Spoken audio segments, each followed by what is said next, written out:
Awesome. Welcome everyone to today's Global Intelligence webinar. And we've got a special guest today talking about marketing, Lisa Bell, the director of the Word Architect Digital Marketing and Copywriting Agency, magazine chief editor for Word and for Lead magazine. Lisa has been writing romantic fiction since a teen, and what started as a way to escape has now materialized into a passion and love.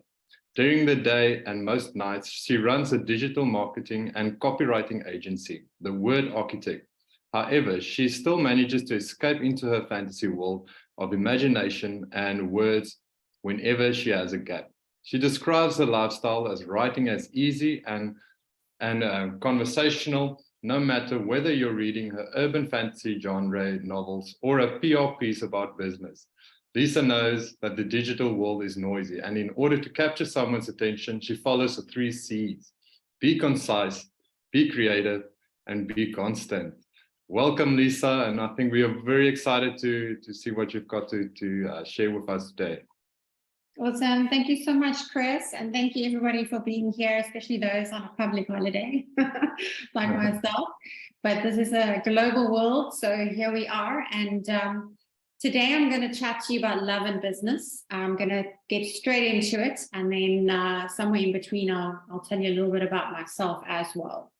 Alrighty, so and then in terms of questions, I think we agreed we're going to wait till the end, but if there's something very pressing, just pop your hand up and Chris will manage it from there. Alrighty, so I'm off. He loves me, he loves me not. He loves me, he loves me not. This is the adage of years and years gone by. Will he call? Will we meet again? What will happen to our future? The Washington Post claims that an average long-term relationship ends after 2 years and 9 months, regardless of whether the couple is married or not. Let's put that in our pocket for a moment. They love me not. Having a business. Will they follow my posts? Will they like me? Will they do business with me?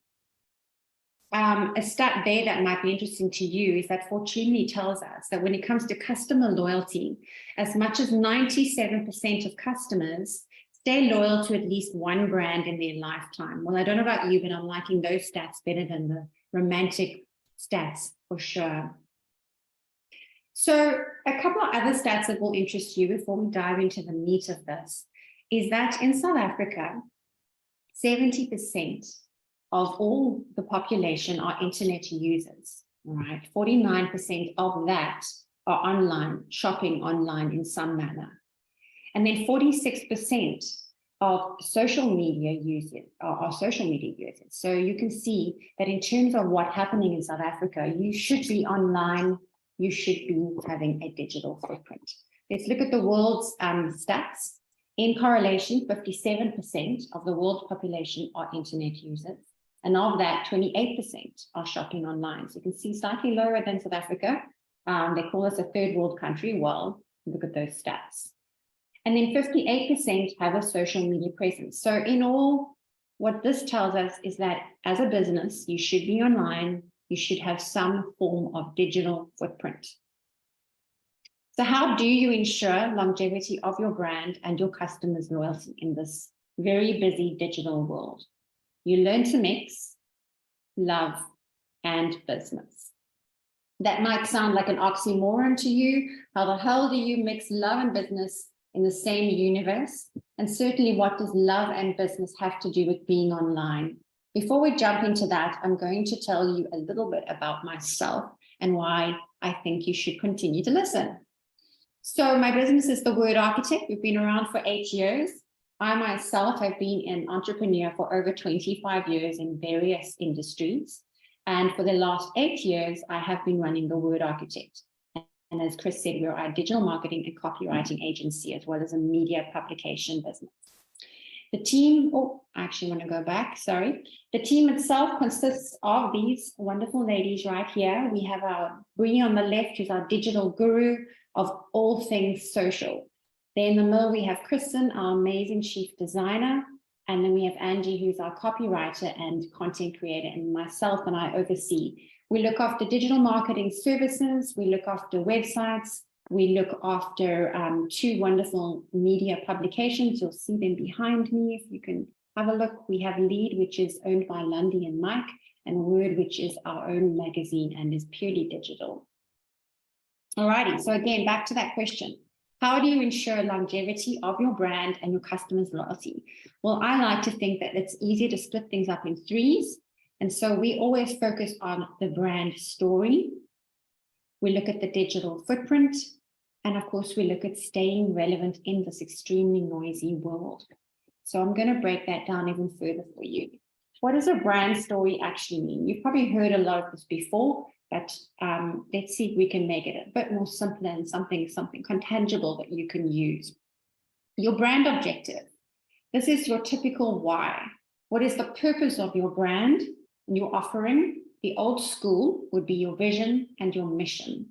Well, a lot of companies don't tend to put that up readily into a company profile or to the website. It's actually a really good thing to have a vision and a mission. What is your brand's why? Old Simon Sinek. Go and listen to him if you haven't already. Then you have your brand personality.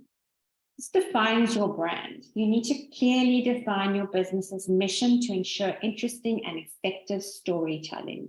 The who. What does your brand look like? Just as much as you have a personality, so does your brand. Then we look at the characters in your business.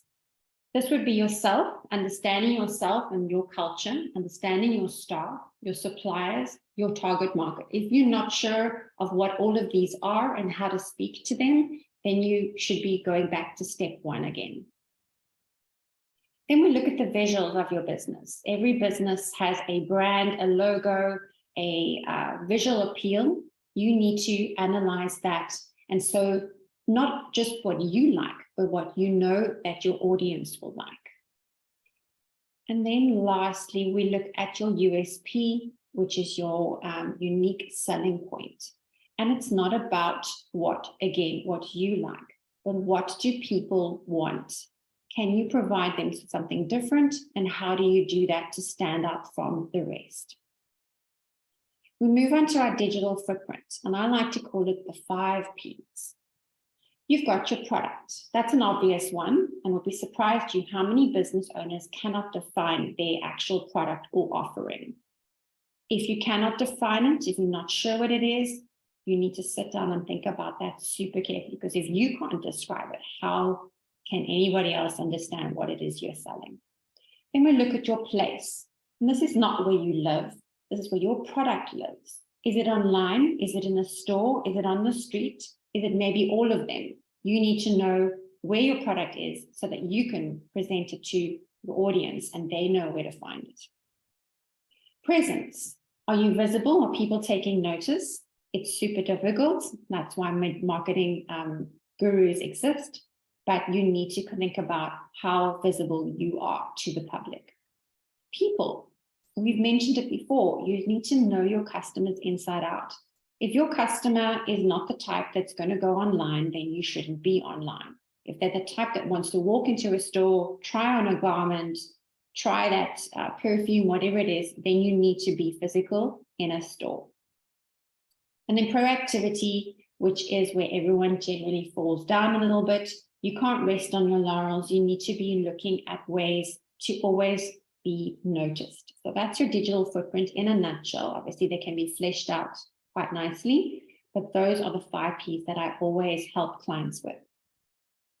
And then our third point is staying relevant. And this one gets a little bit messy and a little bit complicated, but there are, again, not things that you haven't heard of. Are you engaging? And this is, we're talking social media, we're talking digital marketing, we're talking about online. Are you actually engaging with your audience? It's all fair and well to put pretty pictures out there, lovely videos maybe, but in the end, you're actually not really talking to your audience. You need to know how to do that, and you need to literally be the human behind the brand. Trends are super difficult to keep on top of. And if you are at all on any social media channel, you generally have one that you prefer, you'll notice there are definite trends. From sounds that are trending to that dance that they're doing on TikTok, to even how you're putting your content out. Maybe video, which is always very popular, is the way to go. Or does your brand suit that or not? Again, you need to know what trend works for your brand.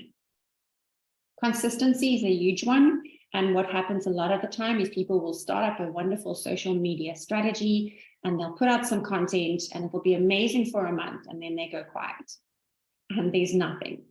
And the trick here is that it's not just about being in people's faces as often as you can. It's about an algorithm that sits behind the social media platforms. And when you start being more consistent, they start to recognize you and something magic starts to happen. So when our client says to me, well, I think we'll just post once a month. I'm like, well, then don't bother. Okay, let's try once a week. I'm like, still not good enough. In fact, the stats show that as a rule, and again, not all industries need to follow this, but as a general rule, you should be posting up to 3 times a day. That seems super impossible. It seems like it's going to take a long time and it's going to be just a nightmare. And are you going to irritate people is the other question I get. But I can tell you now, it works. Just think about your feed when you're sitting on Instagram. If you're not on there for a day, you've missed out on the entire day's content. I won't even get into the numbers of what that means. So you obviously, the more consistent, the more obvious you're going to be in someone's feed. Influencers are huge. And when I say influence, I don't mean always that TikTok person. An influencer can be a micro influencer, can be someone who has influence in some manner that can help your business. They have built up an audience, they've built up a following, they've built up something that is useful. And if you can tap into that and find the right influencer, it can help leverage your business to a completely new level. And then, of course, being authentic is what you should always be. And you might think that's, again, another oxymoron because half the people on social are not authentic or they don't seem to be. But if you can find that sweet spot and have your brand story as authentic and as real as it is, and get that message out, people will fall in love with you. And that's what you want to do here. You want to mix up the love and the business so that people actually stay true to your brand and help you actually grow. And then timing. Now, if we could bottle this one, we'd be billionaires. Timing is so crucial in terms of not just when you post. It's about so many other factors, but there is a sweet spot here as well. And the only way to find the right timing for what you're putting out there to the world is to try over and over different ways, different timings, different days and months, and just keep trying, because there is a sweet spot, but you have to be consistent and you have to do it over and over. And that's what we try and do with our clients. We find that sweet spot, and not everyone's going to go viral, but that is the end game, is to actually get noticed. Alrighty, so that is the 3 steps that we generally follow with our clients. And in a little bit, I'll show you how we actually blueprint that out. Some information that would hopefully help you see why we're as successful as a digital marketing business is here for you. So we helped Finch Hattons, who is a luxury tented safari in Kenya. They increased their followers by 47%, or we helped them increase their followers over just a period of a year, which is a really, really amazing good stat. Window Art sells, they do exactly that, window art. And we help them increase their revenue by 20% over a period of only 7 months by using our digital marketing efforts. The Organic Shop, which sells all organic products online, increased their sales by 5 times within a month over just a 2-month period of using our services. And what we have done across all our clients is save them time. They can put their efforts into other things rather than focusing on digital marketing, which is what we do. We save them at least up to 70% of their day and their time, and in the end, their revenue.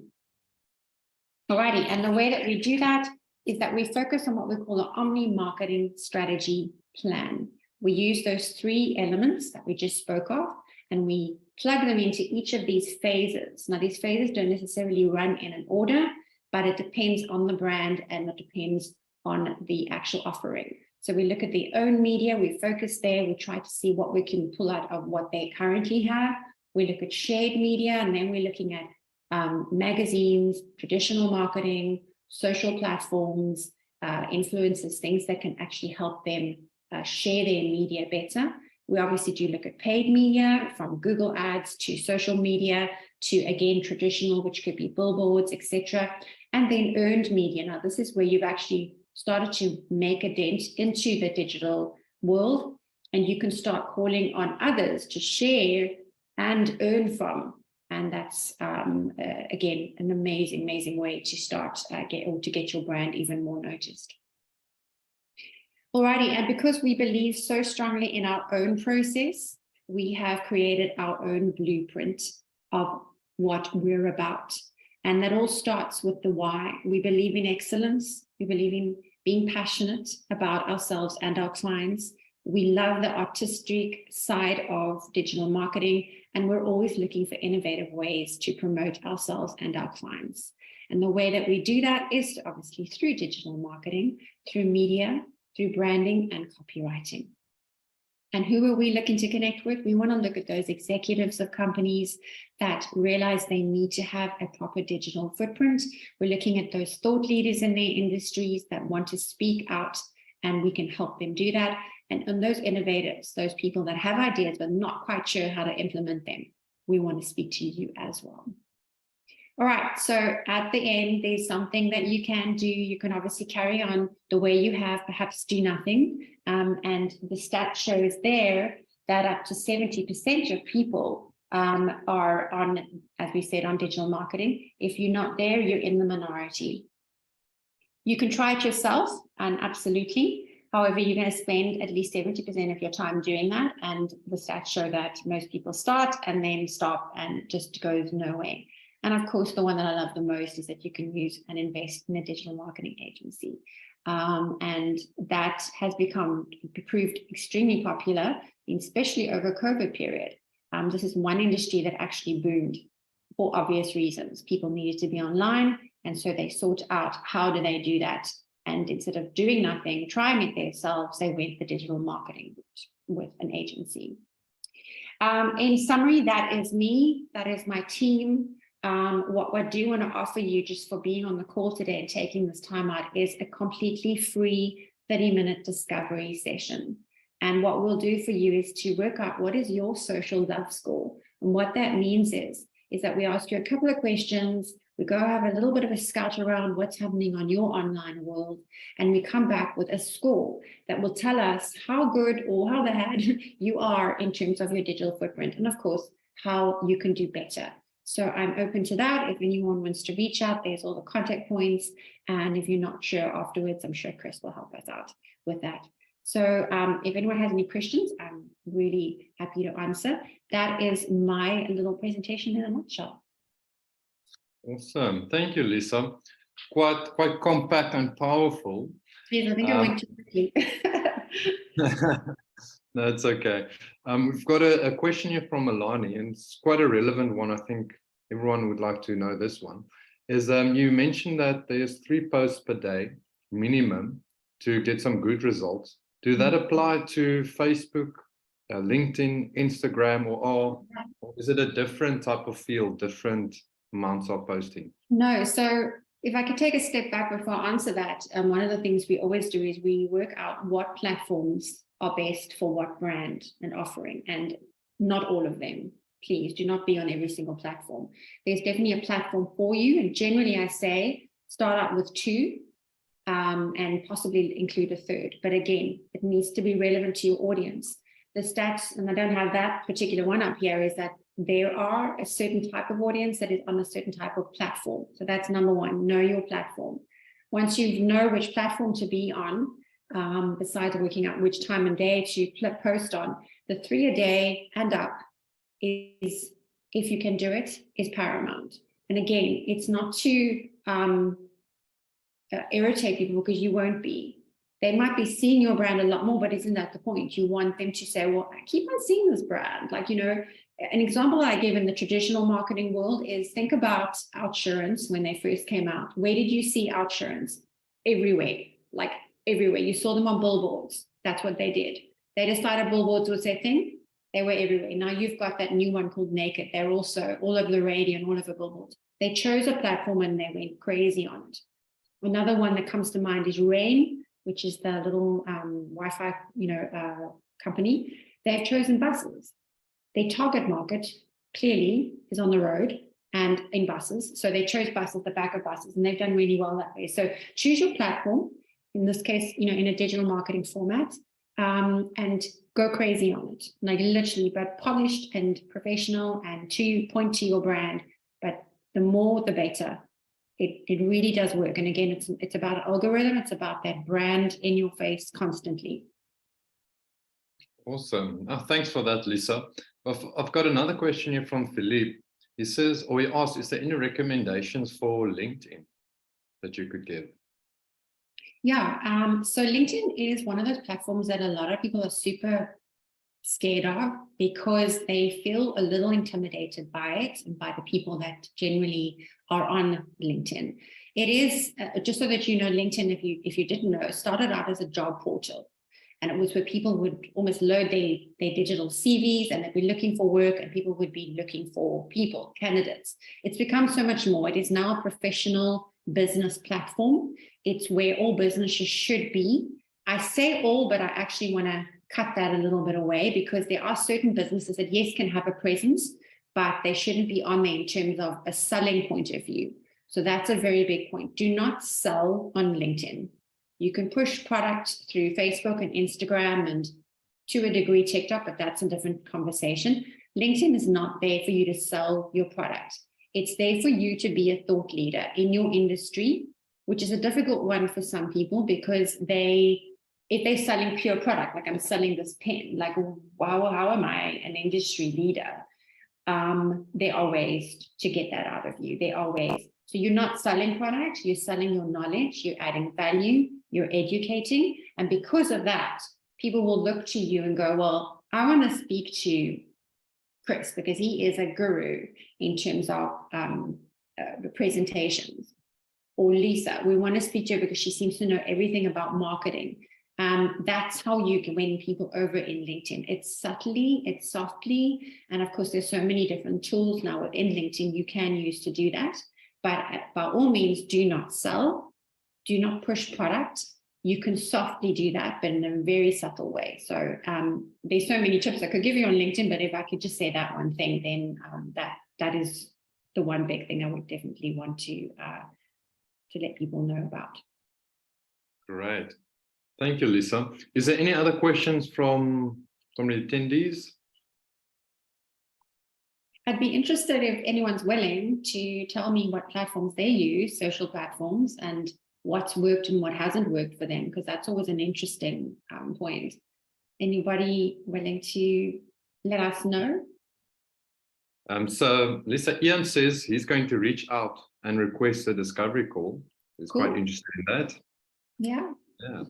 Looking forward to that. Anyone willing to share who they're using mostly on their link, on their social medias? You can unmute yourself. You're more than welcome. Hi, Lisa. So I'm starting a new business, brand new from scratch, and I think for me the thing right now is that LinkedIn is definitely not going to be maybe my target market and stuff. So I'm going to send you an email just to book a call. In the past, I thought Facebook was still very much I'm going to say the older generation. So my target market is definitely from the woman 40 plus.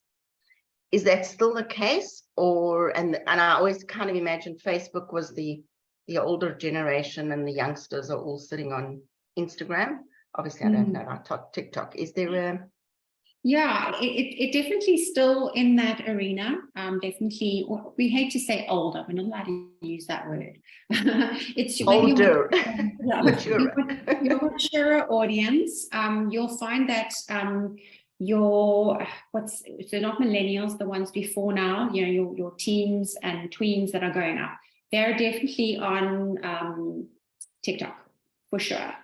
They are very rarely on Facebook. So you're not incorrect. you are definitely targeting a slightly older, mature audience in Facebook. And Instagram is starting to move in that direction as well. You'll find a lot more mature people still now going into Instagram and going into TikTok as well, but that's still in its infancy. So if at all your target audience is 40 and up, definitely look at Facebook and include Instagram, because remember, they're part of the same stable. They're part of the meta stable. So you might as well include them both. I'd be interested to know what your business is about, why you think that LinkedIn is not your space. I might convince you differently, because you're also looking at 30 up on LinkedIn.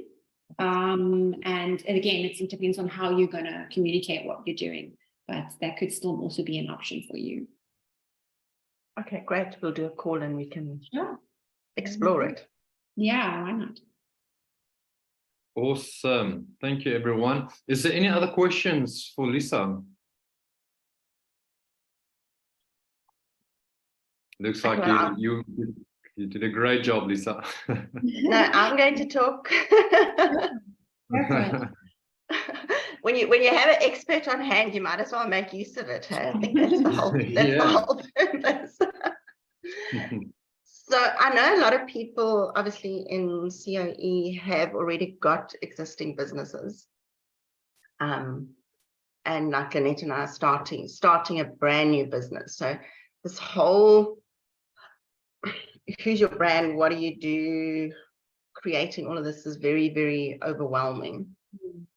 And I just realized, I think having this conversation is that you actually do need an expert to pull it all together. And when we have our thing, it'll probably be around the costs and stuff. But how would we start to define our brand if you don't have a business yet? Good question, and it is one that baffles everybody. You've got this concept or an idea, maybe even a product, but now what? I don't have a story. That's generally what I hear. I don't really have a story. What am I going to say? I just want to sell this pen. So it's a matter of sitting down and going through like a series of questions. And I'm sure from Mike and Lundy's side and what they do, from a business perspective, that's a very good idea to obviously analyze the business concept. Marketing is part of the bigger business picture, and it definitely comes into play. But generally, we'll sit down and sort of pull it apart and analyze it to its depth.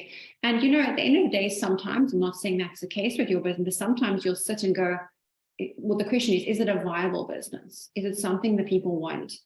And from there, we feed out, stories, some little keywords, things that will actually resonate with people. We break down who your audience is, and we build it. So it is a process, and it's definitely something to look at exploring and even just getting you, are you ready for it? Are you ready to do it?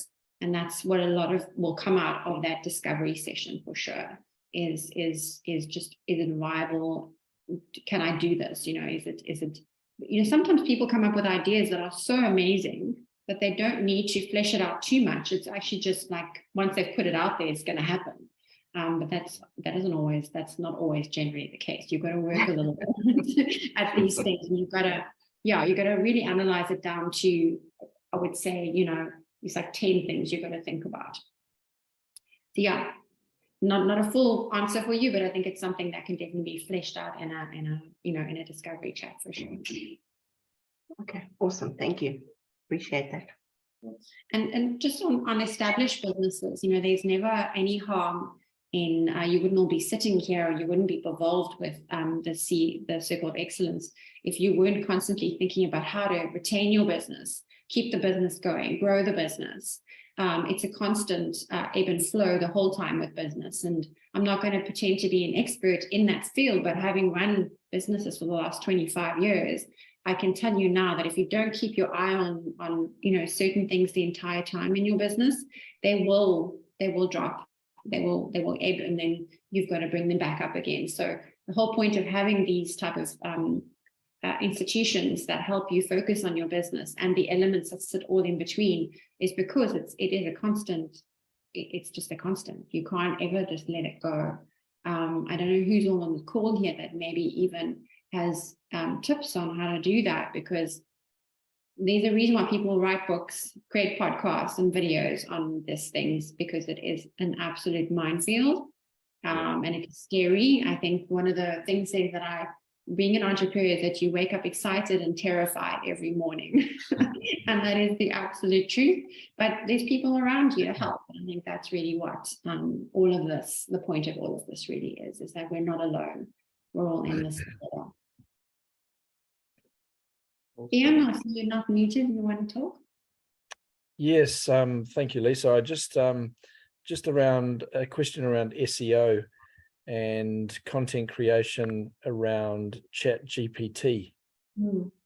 If you've had any experience with that to date.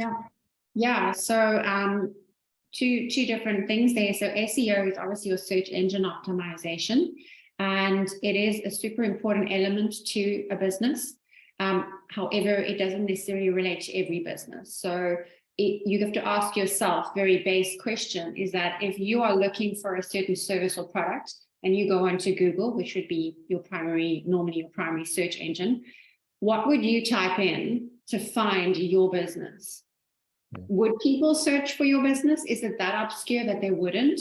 So it's that very base question. What are your keywords? In my instance, it would be need help with digital marketing. Don't understand Facebook. These are, a myriad of phrases and sentences that might be searched for. And the idea is that my business would come up on page 1. So that's, 101, very base search engine optimization. Can your business be found? Would they be searching certain things? So that's the one thing. And that is something that you would have to analyze whether your business is a searchable business or not. When it comes to ChatGPT, and we've been asked this a few times, is, are you out of a job? Will people not ever use you again because there's ChatGPT now? I mean, they can literally type in anything and it's going to spew out this amazing piece of copy that we can use for marketing, for a proposal to a client, for a marketing speech, whatever. Yes, absolutely. ChatGPT is wonderful. It is something we actually do use within this business as well, but we use it as an idea portal.